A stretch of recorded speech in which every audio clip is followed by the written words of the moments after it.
Mainam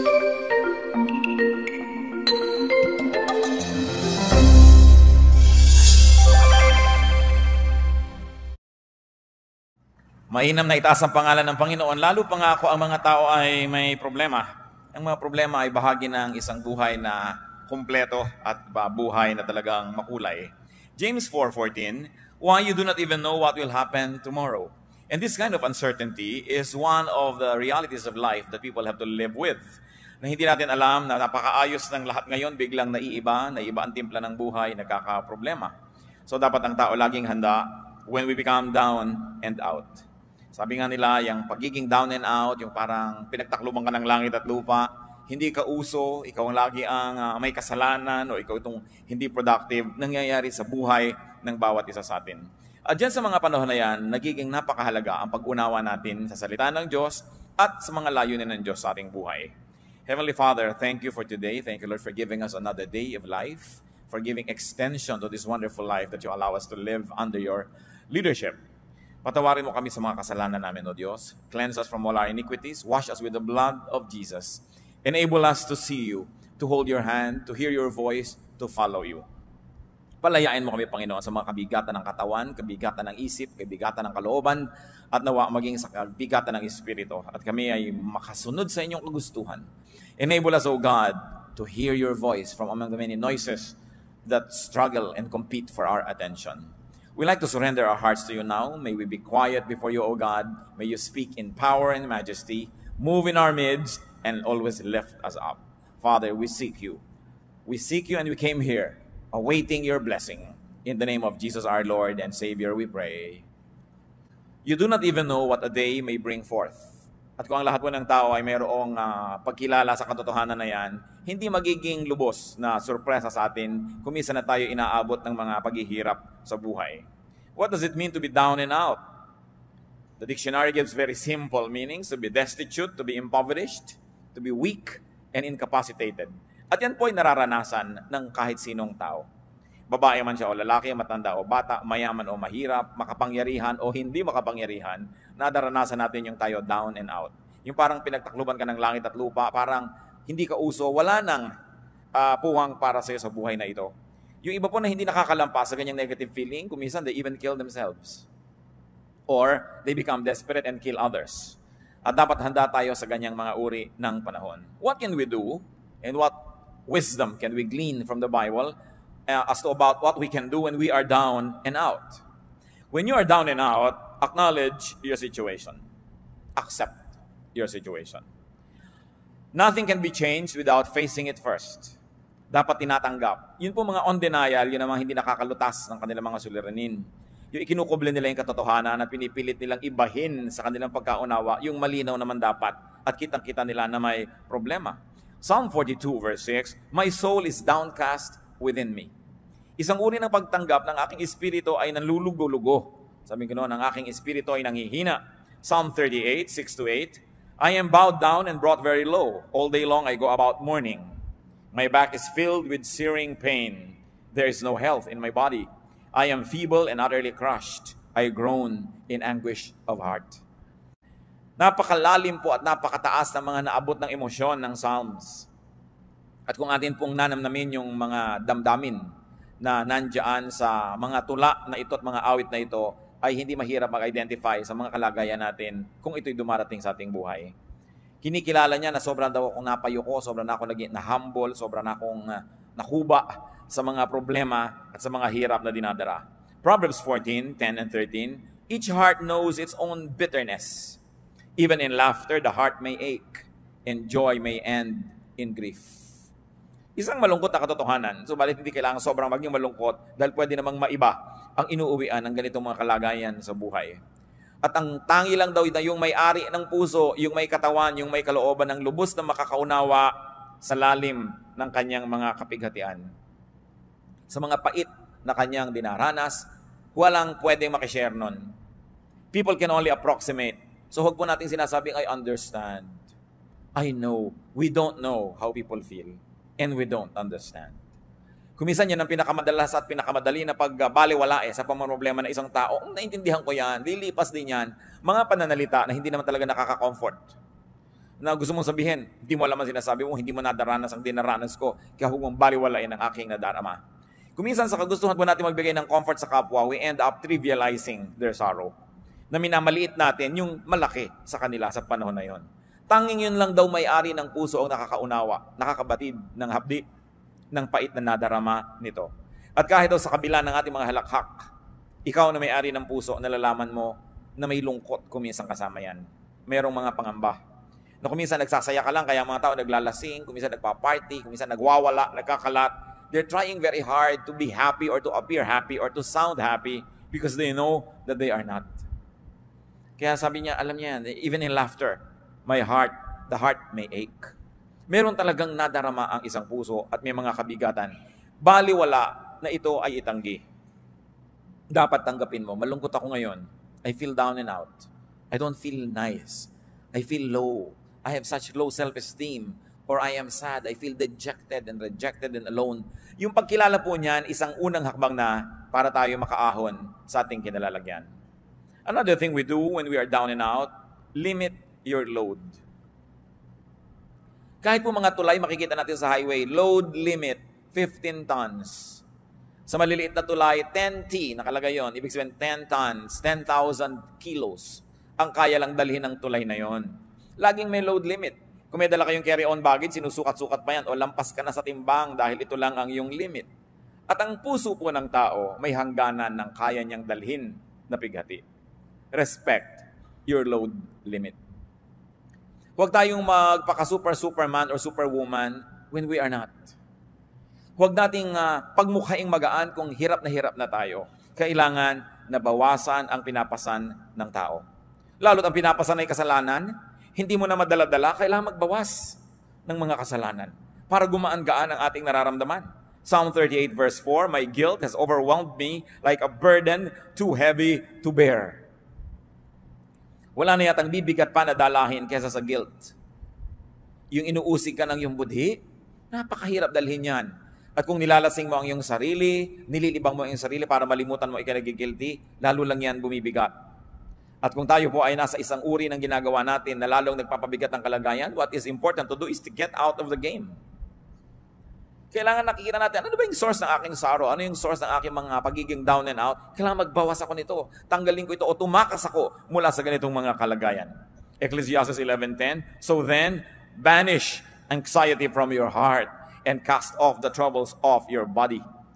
So sabi, kailangang pilitin mong bunutin mula sa puso mo yung mga nakatarak na mga balaraw. Hindi yung ang lagi mo na lamang na idolo ay ang Mater Dolorosa, no, na mayroong 7 punyal na nakatarak sa kanyang puso. Tingnan mo naman ang facial expression. Di ba talagang nagkanda bigat-bigat na? Hindi dapat yun gayahin. Hindi dapat na napakarami mong pinapasan. May mga tao po kasi meron silang ganyan may messianic complex. They think that they are the saviors of the world. Papasanin nila ang daigdig. Pero merong kaya ang tao at merong hindi na kaya. Kung meron tayong activity na sobrang stress ang ibinibigay sa atin, stop. Have a break. Have a vacation from it. Kung meron tayong mga relasyon na talagang stressful, putulin, wakasan, o bigyan muna ng recess, bigyan ng break. Kailangan isara ang pinanggagalingan ng mga nagpapahirap. The Arabs have a saying, close the door that brings in the draft. Yun daw, pinto na pinapasukan ng ambon, ng hangin, ng ulan na isara. At bakit pinto? Kasi wala mga bintana ang bahay nila. No? Sa Arabian Peninsula, the architecture there, wala talagang mga windows. So ang isasara nila, pinto, sa atin, bintana. At tayo kasi may mga media agwa, bihira tayong tinatamaan ng ulan papasok sa bintana. Di ba? Pero sa kanila, basta umulan kasi hindi kasama sa plano ng architecture nila, pasok agad sa bahay nila. So sabi nila, close the door that brings in the draft. Even the wind that you don't like. Mga kapatid, kung sakasakali that you're feeling down and out, or you're about to feel down and out, i-identify nyo agad saan nagmumula itong feeling na ito. Sino ang nagdadala nito sa buhay ko? Anong activity ko ang pinagmumula nito? At agad-agad ninyong itigil, isara, bitawan, pagpaalaman dahil hindi marapat na patuloy kayong magdala ng load hanggang mag-break. Marami mga nagbe-break Kahit yung mga circuit breakers, may load lang dapat ang isang bahay na dinadala niya ng kuryente. Kaya tayo may fuse.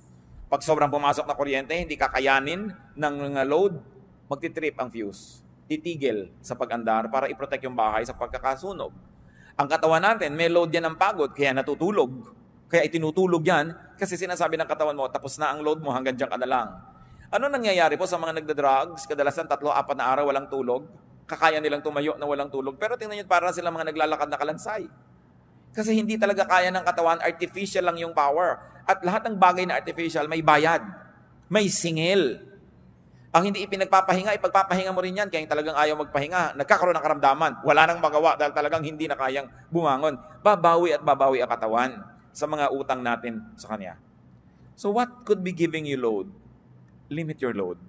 You have to be kind to yourself. Another thing to do when we are down and out is to share your burden. You not only limit your burden, but you also share your burden with a friend. To confide in a friend is very important. Napansin niyo po ba na kung minsan maihingan niyo lang ang problema niyo sa isang napagkakatiwalaang tao kahit wala siyang ibinigay na payo, kahit hindi siya nagpautang, kahit wala siyang ibinigay na tulong, gumaan na? That's important to have friends. Friends divide our sorrow and they multiply our joy. Kaya pag tayo po may mga dinedevelop na mga friends, una, we enjoy the friendship. 2, they enjoy our friendship. And 3, if you have not yet relied on that kind of friendship, you are just saving for a rainy day. Nakakailanganin mo isang kaibigan na pwede mong pagkatiwalaan, pagsabihan ng mga problema mo na hindi mo masabi sa iba, nakakagaan. Deuteronomy 1:12, but how can I bear your problems and your burdens and your disputes all by myself? Sabi, hindi ko kaya yan mag-isa. Kailangan meron akong kasama. Kailangan meron akong katuwang. Ecclesiastes 4:10, if one falls down, his friend can help him up. Kung wala kang ginawa kundi magyabang sa iyong kaibigan, magpa-impress, magpasikat, paano mong aaminin sa kanya ang iyong mga suliranin? Paano ka magpapatulong sa mga kabigatan? Kaya kailangan meron ka man lang 1 o 2 tao sa mundo na hindi mo ini-impress. Yung kung ano ka lang yun ang pagkakaibigan ninyo, hindi yung kung ano yung akala niya tungkol sa iyo. Kasi talaga pag naman problema na po ang tao, ang pinakamahalaga, yung may makakaharap kang tao, hindi mo kailangan magkunwari. Hindi mo kailangan magbalat kayo. And it is a gift of God to have at least one person like that in your life na maaamin mo ang mga ipinakakalihim-lihim mo sa buhay. At kung minsan, malaman lang niya yun at malaman mong alam niya, napakalaking tulong na sa iyong buhay.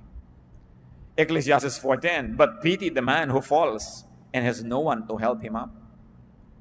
Hindi naman tunay na kahabag-habag.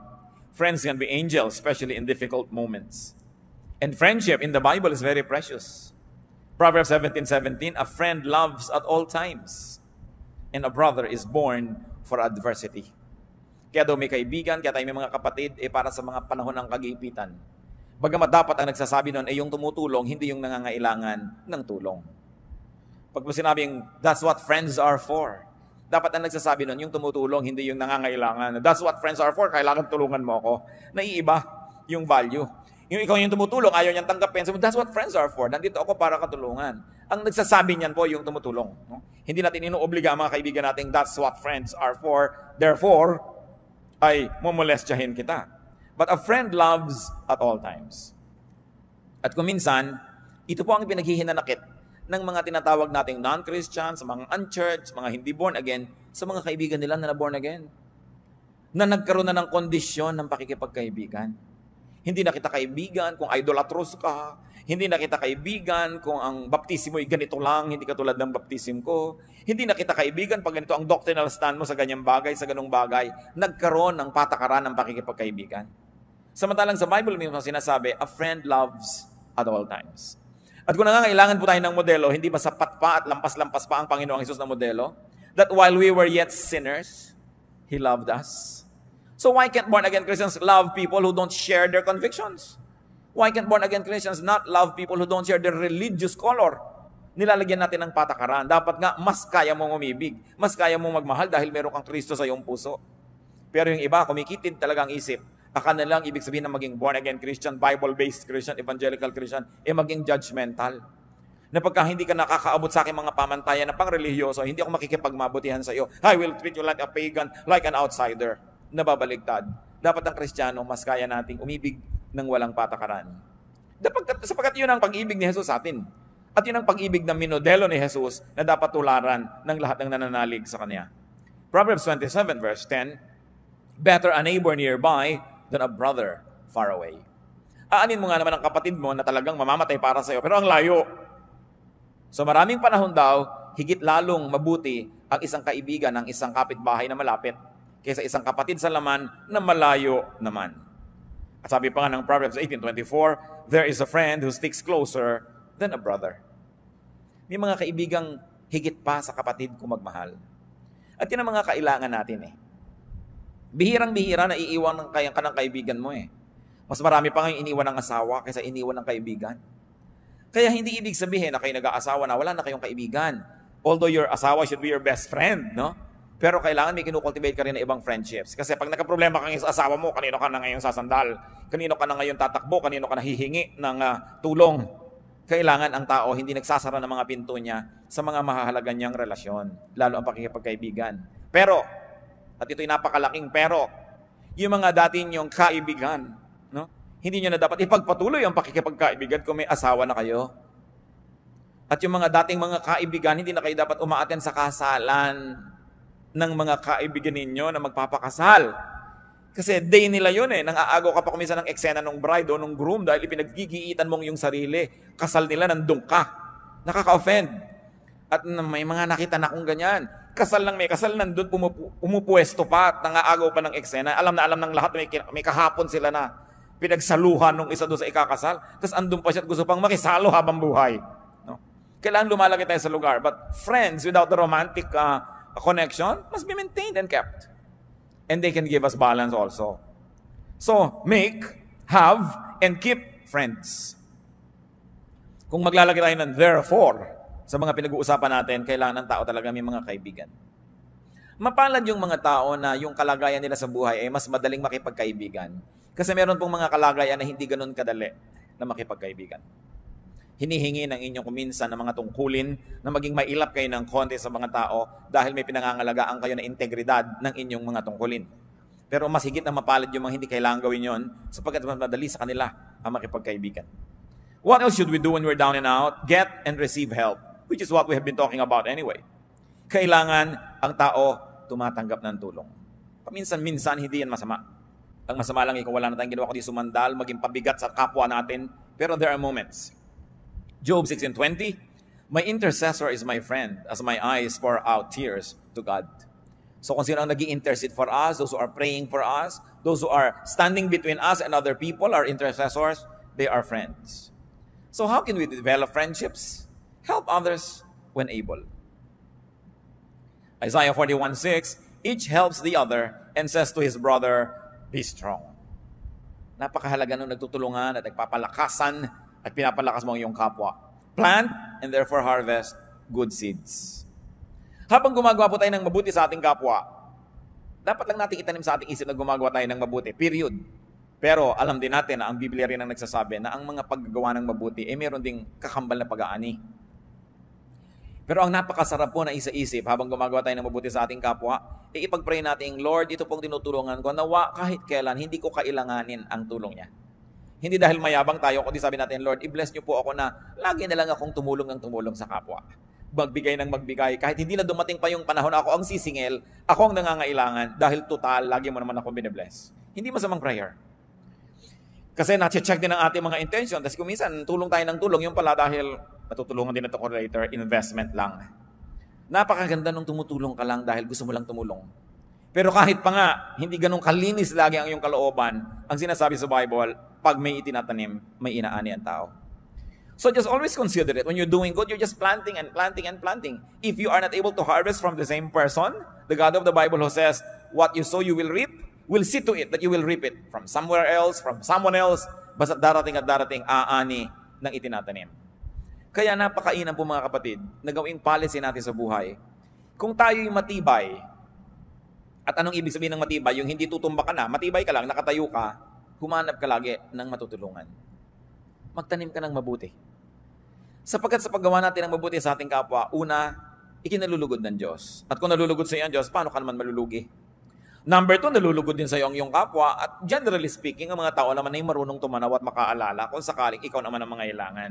Bihira naman yung talagang lumilimot eh. So, meron ka rin dyan ng mga benefit. At pangatlo, tuwing tumutulong tayo sa kapwa, lumalakas tayo.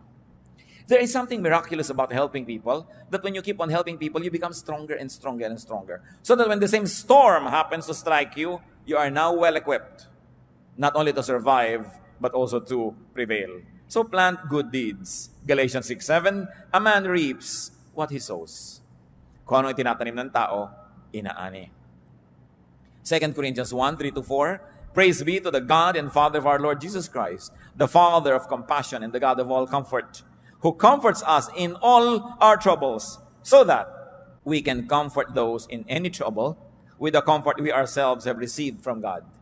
Parang masyadong verbose, pero ang ibig lang sabihin, pag nagko-comfort ka ng iba, pag ikaw naman ang nangailangan, you will also be comforted.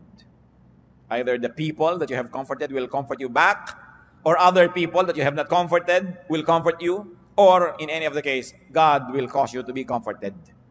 Walang pagbibigay ginhawa sa kapwang nagigipit, walang pagbibigay tulong ang hindi sinusuklian ng langit ng gantimpala. What else do we do when we are down and out? Seek God. Madalas, yun lang pala ang dapat gawin kasi nagiging paalala ng kalangitan sa taong nakakalimot yung mga kanyang pagiging down and out. Sometimes feelings of inadequacy and failure, even ill health, danger, are just reminders from God that we are forgetting Him. At ipanalangin natin na hindi na kailangan natin ng mga dramatic reminders from God para lang tayo magbalik loob at maalala siyang muli. Dahil talaga namang 99.99% ang taong nagigipit, nagkakasakit, nagkakaproblema, biglang nagiging makadiyos muli. Biglang-biglang nagiging relihiyoso na naman. Biglang-biglang nagiging madadasalin at gustong ipagdasal din siya ng iba. Biglang nabubuklat uli ang mga inaanay na Biblia at biglang umaattend uli ng mga religious services na matagal na hindi sinisipot pag ang tao ay sobrang nagigipit. Kaya yung pagiging gipit din po mga kapatid, kung ang nagiging bunga ay nagbabalik loob tayo sa Diyos, yan man ay pagpapala. Pero ipanalangin natin, huwag na tayong dumating sa ganon, na talagang inilugmo ka, pinaluhod, binugbog para lang duguan kang bumalik sa paanan ng Diyos. Dahil talaga ang tao, pagka wala nang maipagyabang, yun na lang ang huling gagawin magbalik loob. Humingi ng tawad at humingi ng habag. Napakasarap yung ang ganda-ganda ng buhay mo, ang ginahawa, tapos ang lapit-lapit mo pa sa Diyos. Yung hindi ka na kailangan magkaroon ng mga panganib at hira para lang lumapit muli sa Diyos.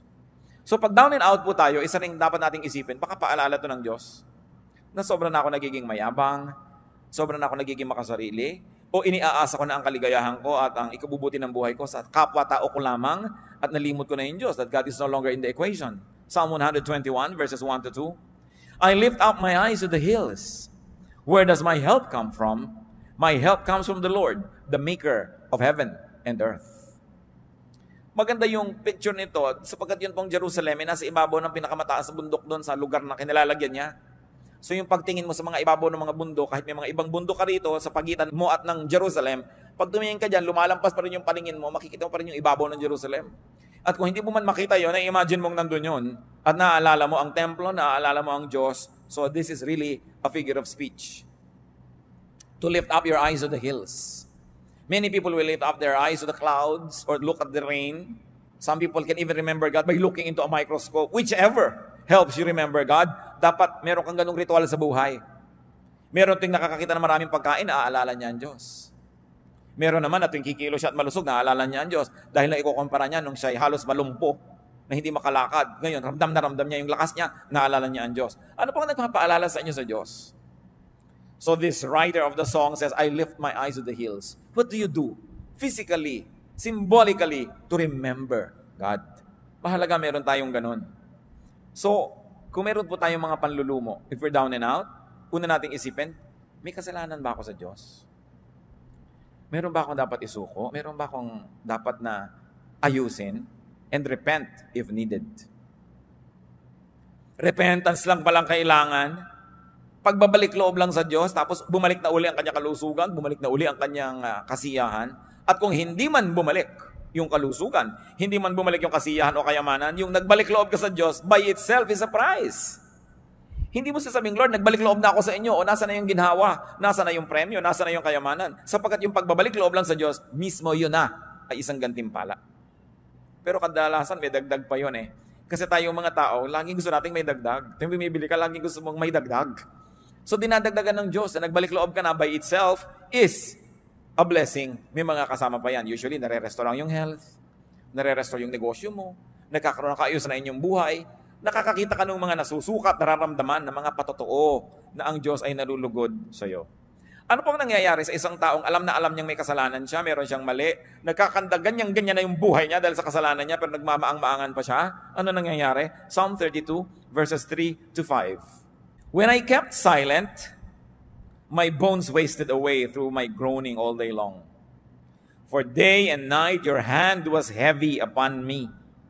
My strength was sapped as in the heat of summer. Then I acknowledged my sin to you and did not cover up my iniquity. I said, I will confess my transgressions to the Lord, and you forgave the guilt of my sin. Napakagandang patotoo ito. Inaawit-awit ng mga henerasyon ng mga mananampalataya. Sabi nung nagmaang-maangan ako, nung ikinubli kong aking mga kasalanan, itinago at pinagmukha kong hindi ito kasalanan, sabi, pati ang aking mga buto ay halos mga bulok ng hina. At yun po nagkakaroon ng mga sakit sa buto, ang makakapagpatotoo sa atin kung gaano kasakit ang sakit sa buto. Many of us have no idea kung gaano kasakit ang sakit sa buto. Sabi niya, my bones wasted away through my groaning all day long. At bakit daw? Dahil gabit araw, dinadaganan ako ng inyong kamay. Ano mangyayari sa isang taong dinadaganan ng kamay ng Diyos? Yun lang talikuran ka ng Diyos, napakalaki ng hirap yan. Yun lang hindi dinggin ng iyong mga panalangin, yung pangdaganan ka ng kamay ng Diyos. Wala kang susulingan. Hindi ko alam kung naranasan niyo ng madaganan, matulog kayo na mayroong isang kabambigas na nakadagan sa inyo. No? Isang kabambigas lang ngayon, gaano kabigat ang Diyos? Kung tutuusin. So sabi, habang ikinakaila ko yung kasalanan ko, habang nagmamatigas ako, habang pinagpipilitan ko yung akin, at ayaw kong sundin ang yung kalooban, yan ang nangyari sa akin. Dinaganan ako, pinisa, pinipi, no? ng inyong kamay. Subalit, sabi niya, nung aminin ko ang kasalanan ko, at di ko na pinagtakpan pa ang aking sarili, tinanggap ko ang aking pagkakamali, at hiningi ng tawad, sabi ganon, nung ako'y humingi ng tawad at nagbalik loob, pinatawad mo ako agad. At inalis mo ang bigat na nakadagan sa akin. You took away the guilt of my sin. Yun ang bigat eh. Napakabigat. Bakit yung bigat ng loob? No? Hindi mo naman matimbang.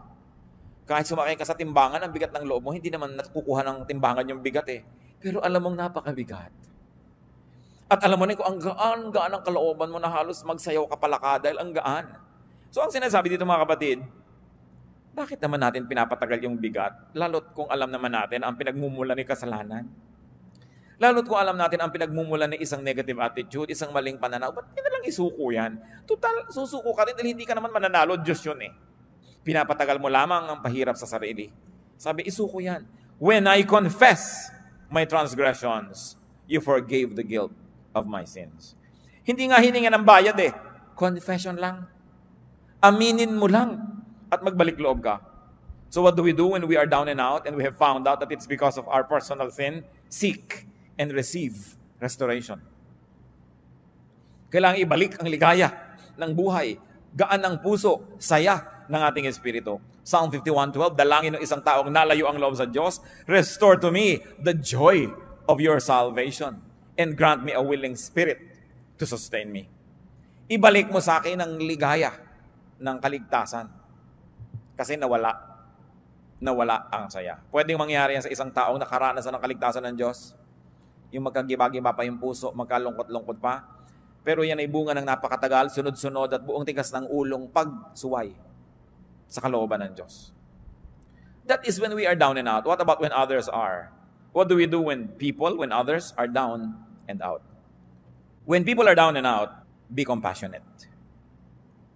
That's the first rule ever. Maging mahabagin. Colossians 3:12, as God's chosen people, clothe yourselves with compassion, kindness, humility, gentleness, and patience. Be compassionate with people. Hindi yan panahon para manisi. Hindi yan panahon para magpasikat. Nakita mo, tama ako. kailangan ko ang tao down and out. We become kind. Nararamdaman lang ng tao na kailangan siyang maging mabait at mabuti. Kung naranasan na niya sa kanyang buhay ng mga ilangan ng bait at buti ng kapwa. Kung naranasan niyo na pong ma-corner, wala kang kapiyok-piyok dahil corner na corner ka, ang tanging kailangan mo, kabaitan.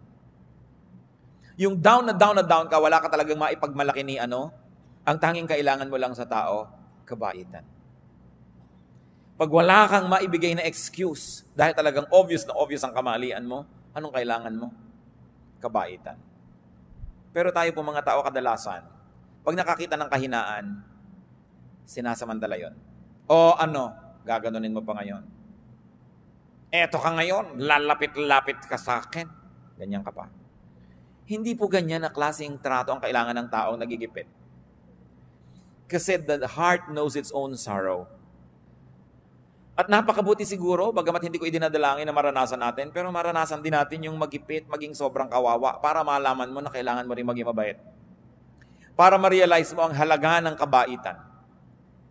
Kaya nakakalungkot ang isang taong tumatanda, nagkakaedad, masungit pa rin. Yung hindi pa rin maunawain, hindi mapagbigay, hindi mapagkandili, hindi mapagpatawad, kasi para namang wala siyang natutunan sa buhay niya. Para namang di niya naranasan ang mga hirap sa buhay. But Satan can always deceive us because bitter experiences can make us better. But bitter experiences can also make you bitter. Pipiliin mo lang, will I be bitter? Will I be better? Sa mga nararanasan kong hirap sa buhay, anong gagawin kong policy sa mga taong dumaranas ng ganodong hirap? And the true test of spirituality is in being kind. At yan po ay isang basic value ng kahit anong major religion sa mundo. To be kind to the weak. At yan ay pinerfect ni Jesus ang example. No? The woman caught in adultery. Meron pa bang higit na malaking kahihiyan kesa sa isang babaeng mahuli sa akto ng paggawa ng isang bagay na inuuri at sinusukat ng kanyang lipunan na pinakamasamang magagawa ng isang babae? Nahuli sa akto? Kinaladkad ng mga tao sa lansangan, walang kapiyok-piyok dahil caught in the act. Pero ang sabi ng Panginoon, o kung sinong walang kasalanan, di maunang bumato. Di ba musika sa tenga ng babae yun? Subukan ko nyo kung kayo yung babatuhin. Kung hindi musika sa inyo yung sabihin ng tao na, tinanong anong gagawin namin sa kanya? Inilagay sa kamay ni Jesus ang mangyayari doon sa babae. Alam nyo, madalas nasa kamay natin ang mangyayari sa ating kapwa. Kumisan kuya kayo ng isang pamilya, kayo tong breadwinner, may nagkamali, kumisan nasa kamay ninyo kung ano mangyayari sa kanya. Kasi yung opinion, papakinggan ng iba eh. Kumisan kayo yung tatay, kayo yung nanay, anong gagawin nyo sa isang taong ganun? Pinakita sa atin Jesus ang dapat gawin. Sabi niyo, yung mauna na yung walang pagkakamali. Kaya dahil doon, walang naglakas loob bumato. Kailan nyo ibinibigay yun? Kailan natin kakailanganin yun? Remember, what you sow is what you reap. Napakahalaga na iniisip niya. Kaya ang ating beginning na verse you don't know what a day may bring forth. Be kind, because you don't know when you might be the recipient of the same kindness. So when people are down and out, be compassionate to them, communicate with them. Ang isang napakahirap na mangyari sa isang tao pag siya down and out ay yung ma-isolate. Yung nag-iisip siya, hindi kaya ako tinatanggap ng mga tao, ipinupuwera nila kaya ako sa kanilang buhay. Communicate with them. Yung mga talunan, communicate with them. Kasi iniisip nila, meron pa kayang tatawag sa akin, may magte-text pa, natalo ako sa eleksyon, natalo ako sa contest, natalo ako sa kahit ano pa man. At siyempre, maraming kung bumabati sa nanalo, doon sa natalo. Meron pa bang bumabati dyan? Communicate. And when we communicate, we're saying, I'm here, I'm available, I am willing to help. Galatians 6:2, carry each other's burdens, and in this way you fulfill the law of Christ. So be kind-hearted, be gentle. Ephesians 4:2, be completely humble and gentle, be patient, bearing with one another in love. Maging mapagpatawad, mapagpaumanhin, at pairalin ang pag-ibig. Another thing we do when people are down and out, be reachable, be available to help. Job 6:14, A despairing man should have the devotion of his friends, even though he forsakes the fear of the Almighty. Nakita niyo sinasabi ni Job? Kahit pa hindi ako matakot ngayon sa Diyos, kahit magreklamo ako sa Diyos, kahit hindi ako maging makad-Diyos, kahit ano pa pagsasabihin ko dito, kaibigan ko kayo, dapat bigyan niyo ako ng inyong katapatan, ng inyong debosyon. Nakita niyo yung sabi niya, a despairing man should have the devotion of his friends, even though he forsakes the fear of the Almighty. At dito, bumabagsak yung maraming mga Christians. Pagka meron nang nagkaroon ng despair, sasabihin na agad, kasalanan mo yan. Dapat talaga mangyari sa iyo yan. No? Yung iniisip natin, dahil ang tao may kasalanan, dapat mangyari sa kanya yon. That's already the position of a judge. At ang sabi sa atin, judge not. Ang inuutos lang sa atin, merong nangangailangan ng tulong, tulungan mo without passing judgment. Let God be the judge. Total, God naman talaga ang may alam ng lahat. Siya ang nakakaunawa ng lahat, so hayaan natin yung paghuhusga sa Kanya. Ang gawin natin, yung inuutos sa atin, to be compassionate. And when people are down and out, do not preach. It's not a time to preach. Do not moralize or judge or persecute. Kailan po tayo dapat nagpipreach? Before a disaster. Before people commit a mistake. Tinuturuan natin, binibigyan natin ng mga paalala, ng mga example, encouragement. Pero oras na sila'y nagkamali, nadapa na, ang susunod na gagawin na natin is compassion, kindness, love, support, para makarecover ang tao. Hindi preaching. Sabi sa Ecclesiastes, there's a time for everything and a time for every activity under heaven. So there's also a correct time for preaching. Dahil kung yung tao down and out, hindi nakikinig yun. Preach ka ng preach, nakikita niya gumagalaw yung bibig mo pero wala yan nadidinig. Kasi ang laman ng puso niya, yung kanyang pighati. Job 6:24-26, teach me and I will be quiet. Show me where I have been wrong. How painful are honest words. But what do your arguments prove? Do you mean to correct what I say and treat the words of a despairing man as wind? Ano pa yung context nitong si Job? Nung siya ay dinapuan ng katakot-takot na dilubyo sa buhay, bagamat alam natin siya ay mabuting tao sapagkat siya dumaan sa pagsubok.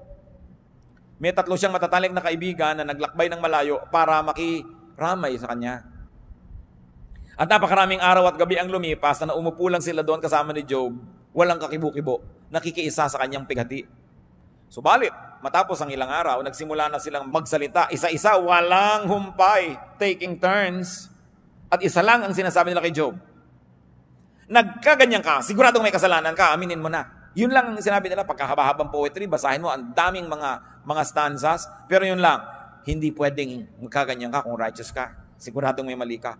Anong malay nila? Alam na alam natin because the Bible writers tell us that Job went through a trial. Anong malay mo kung isang tao very righteous pala and going through a trial? Ba't mo i-judge? Kaya sabi nitong si Job, napakasakit na inyong mga salita.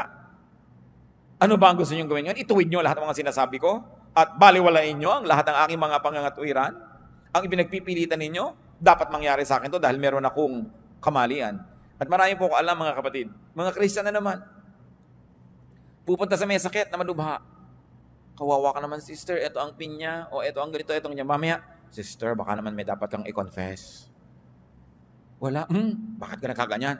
Kung hindi ka may kasalanan. Mamaya talagang inuusig-usig na niya yung nakahiga doon. Mabuti pa, di na lang siya dumalaw. Kasi, kung totoong may kasalanan yung tao, hindi na siya kailangan paalalahanan. Alam na niya yon. At kung kayo may sugat, gusto niyo bang dinudot-dot po? Ay, may sugat ka. Ito yung sugat mo. Diin mo pang ganun.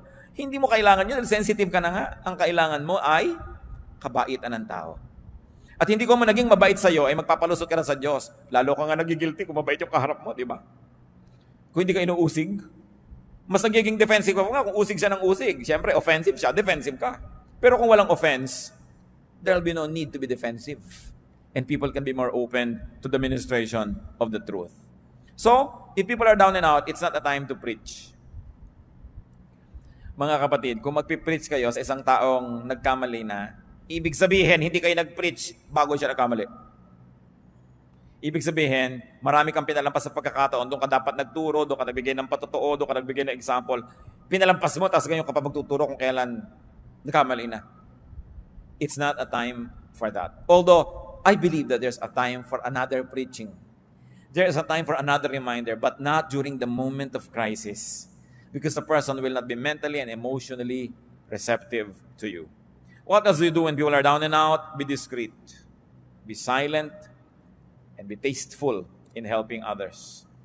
Lalo yung mga counselors, you must never talk about your counselees. Except, of course, in a clinical record, because some groups, churches, have clinical records of counseling. It's also one way to monitor what kind of counsel the people get. It's a way to monitor what kind of counseling the counselors dispense. So some records are kept, but identities are kept secret. Kailangan discreet ang tao. You don't drop names that you help. Matthew 6:3-4, but when you give to the needy, do not let your left hand know what your right hand is doing, so that your giving may be in secret. Then your Father who sees what is done in secret will reward you. And that goes for giving advice, for giving help. Hindi na natin ipinamamalita ang ganyang mga bagay. Tahimik lang tayo. Napaka-importante na ang tao discreet, hindi matabil, hindi madaldal. Lalo't kayo ay nasa mga service-oriented work. Kung kayo halimbawa nagre-retoke ng muka, yan ang inyong hanap buhay, may nire-retoke ka ngayon dito, kung sasabihin, si ano nga, niretoke ko yun eh. Si ganito, niretoke ko. Dahil hindi ka pagtitiwalaan ng nire-retoke mo, hindi, ipamamalita mo rin pala siya. May mga taong ganoon, hindi marunong mag-keep ng mga names. They are just too glad and too foolish to blurt out sensitive information. So it's important to be discreet when you are helping, when people are down and out. Kaya po yung iba, kahit nasasabog na ang dibdib, hindi makapagsiwalat at hindi makapagbulalas sa takot na idaldal nyo.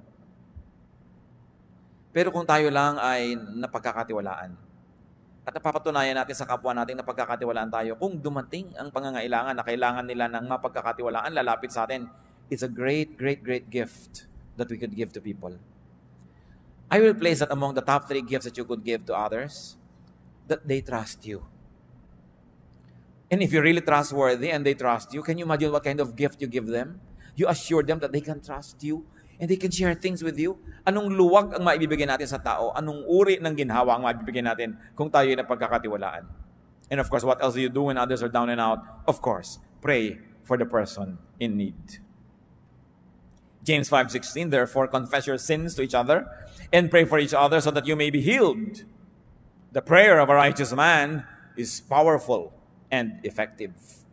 So ipanalangin ang mga tao who are down and out. Avoid talking about them. Napakadaling matukso na pag-usapan ang mga hirap at ang mga crisis ng kapwa. Pero dapat ipanalangin kaysa pag-usapan. Helping and being helped are parts of life. Kailangan tayo ay humble enough to acknowledge that we need help and kind enough to extend it. Be humble when down and out. Yung iba naman down and out na mayabang pa. Hindi tuloy-tulungan ng kapwa. Gusto pa ng kapwa tuloy makita, lalo pa siya magkabuwal-buwal para maging humble. So be humble when down and out. Be humble when not down and out. In fact, be humble when strong. Because you don't know what a day may bring forth. Life is a mist. Life situation can change in an instant. Proverbs 27:1, do not boast about tomorrow, for you do not know what a day may bring forth.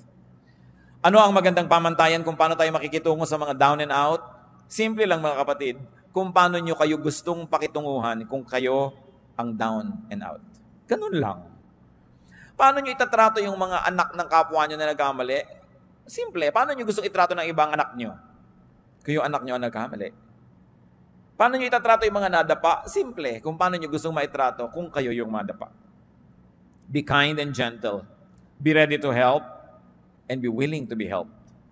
Aming Diyos, salamat sapagkat kayo yung Diyos na nagtuturo ng mga maraming mga practical na bagay sa buhay. Na bagamat ang buhay na ito yung maaring mapuno ng mga hirap, mga pagsubok, pasanin, hindi naman nawawala ng tulong na available from you and from your teachings. Turuan niyo kami, Panginoon, na maging mabait sa aming kapwa, maging sa aming sarili. Magbawas kami, Panginoon, na nagpapabigat sa aming buhay. Turuan mo kami ngayon, Panginoon. Yumuko tayo sa presensya ng Diyos. I like to pray. I am moved by the Spirit to pray. Nais ko ipag-pray ngayon ang mga kapatid natin sa ating pagbubulay-bulay at pag-iisip, lalong naging malinaw sa inyo, na meron kayong mga pabigat sa buhay na kayo rin naman na may kagagawan. O kung di man kayo ang diretsahang may kagagawan, pinapayagan nyo kasi kaya kayo nabibigatan. Pero ngayon, gusto nyo na gumaan ang inyong dala? Kung ngayon nagpapasya kayo, natitigilan nyo na ang paglalagay sa sarili nyong likod ng mga pabigat, o kaya di na kayo papayag na pabigatan pa kayo ng mga iba o ng mga sitwasyon, I like to pray for you. We'll ask God for strength and we will ask for God's help that you may be able to do the right thing to do to limit your load. Kung kayo ito, na sinasabi niya, ako'y may kagagawan kung ba't marami rin ako mga dalahin, pero ngayon gusto kong gumawa ng commitment na gagawin ko na kung ano ang magagawa para mawala ang pabigat na ito. You want to make that commitment, we'll ask for strength. We're going to pray. Salamat sa Diyos dahil kumikilos siya sa ating mga puso. Para ano pa dinig mo ang salita ng Diyos kung dala mo na naman ang dala mo mga pabigat, parang walang narinig. Parang hindi tinablan ng salita ng Diyos. Hindi nakakahiyang sabihin sa Diyos na, Diyos ko, responsible din ako kaya marami kong dala. So ngayon sabihin ko, Lord, with your help, titigilan ko na. Ayoko nang payagan ang ganito mga bagay. Hindi na ako lilikha ng sarili kong mga pabigat o kaya pipigilan ko na ang pagpapabigat sa akin na gawa ng iba. Heavenly Father, buwa po kayo, Panginoon, na isang himala. Bigyan nyo ng kakayahan ang mga anak mo na gawin ang dapat gawin. Kung sila ang may kagagawa ng sarili nilang mga kabigatan, turuan mo ng gagawin para matigilan ito, O Diyos. Lalong-lalo kung alam na naman ang dapat gawin, ang ibigay nyo, Panginoon, isang matibay na pasyak na itigil ang mali at gawin ang tama para mawala ang mga pabigat na sila mismo ang naglalagay. At kung sa pagtayo ng iyong mga anak, meron na mga kabigatan galing sa iba, pero pinapayagan nila. Ang kahulugan ng pagtayong ito, Panginoon, na ayaw na nilang payagan ito, they will say no. Kailangan ng paninindigan, ibigay mo, O Diyos, ang tibay ng loob, tapang at lakas na tumanggi sa impluwensya ng ibang tao, sa impluwensya ng masasamang espiritu, sa impluwensya ng mga kalagayan na labas sa kanilang katawan at labas sa kanilang kapangyarihan. But to resist, you have said it, O God, resist the devil and he will flee from you. By standing up, many of your children would like to resist the work of the devil in their lives. O Lord, give us the wisdom to know specific steps, what to do and what not to do, para huwag payagan ang patuloy na pagpapabigat sa buhay na galing sa labas. Ang pagtayong ito, Panginoon, napakasimpleng gawin ng isang katawan, subalit isang sagisag ng pagkilalang kailangan ng iyong kapangyarihan. Igawad mo, Diyos, ang kapangyarihan, karunungan, kaliwanagan na kailangan ng iyong mga anak para mapagaan ng mga buhay mula sa mga sariling kagagawan o kagagawan ng iba. Tanggapin niyo ang hinihiling niyo sa Diyos na kalakasan at patuloy tayong yumuko sa presensya ng Diyos. Pray in silence and may the Spirit of God minister to each one of us.